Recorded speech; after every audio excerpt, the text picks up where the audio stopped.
Remus College.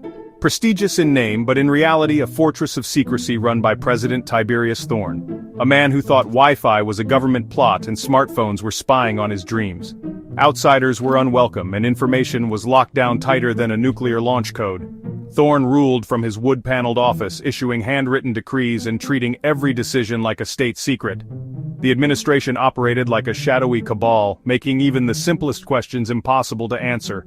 Students quickly learned that the real skill at Remus was navigating the president's paranoia, not academic excellence. The college was less an institution of learning and more a surreal sitcom, with Thorne's technophobia infecting every corner. And just when it seemed it couldn't get stranger, it did. At Remus, academic standards were a joke. Grades weren't earned. They were negotiated through elaborate sob stories. Students discovered that a creative excuse was more valuable than any study session. Professors were pressured to pass everyone, no matter how flimsy the reason. The best students weren't the brightest, but the best storytellers. Academic rigor vanished, replaced by a culture where deadlines were optional and personal responsibility was a foreign concept. Diplomas became little more than proof of creative excuse-making. Remus was churning out graduates unprepared for reality, blissfully unaware of the disaster looming ahead.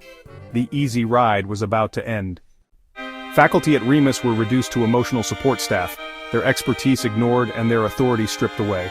Morale plummeted as professors were told to pass students or face consequences. The best educators fled, replaced by desperate newcomers or those naive enough to think they could fix the system. Departments became hollow shells, and collegiality gave way to suspicion and resentment. Job security was a joke.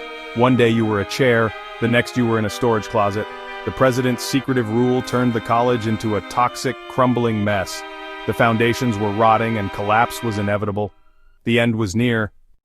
The downfall began not with a bang, but with a senior administrator's abrupt resignation, a metaphorical fart that broke the spell.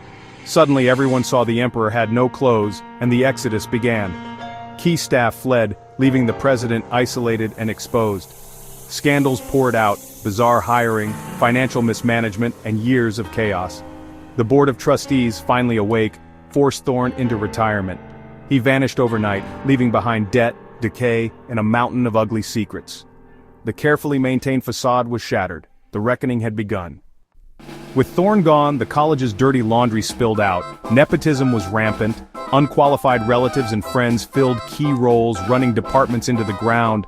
The IT department was run by a golf buddy, campus security by a pet groomer. Consultants, often friends of Thorne, were paid exorbitant fees for trivial tasks, masking personal expenses. College funds were funneled into private pockets while academics suffered.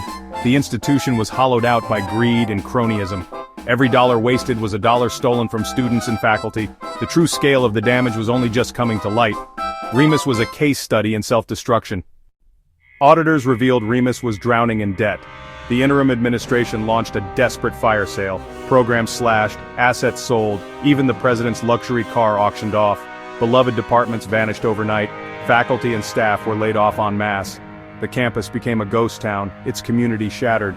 Even with drastic cuts, the debt was overwhelming. The college's reputation was in ruins, scaring away new students. Applications plummeted, trapping Remus in a vicious cycle. The institution teetered on the brink of collapse, a legacy destroyed by greed and incompetence. Enter Dr. Evelyn Reed, the new president, greeted with wary hope. She promised transparency and shared governance, revealing the full extent of the disaster. But talk was cheap, and trust was in short supply. The challenges were immense: rebuilding trust, restoring academic integrity, and convincing students Remus was worth saving. Reed faced a Herculean task, reviving a college on life support. Could she pull off a miracle, or was Remus doomed to become a cautionary tale? The future was uncertain, the wounds ran deep. July 28, 2025, Remus College stands at a crossroads. Will this be a comeback story or the final act? Only time will tell.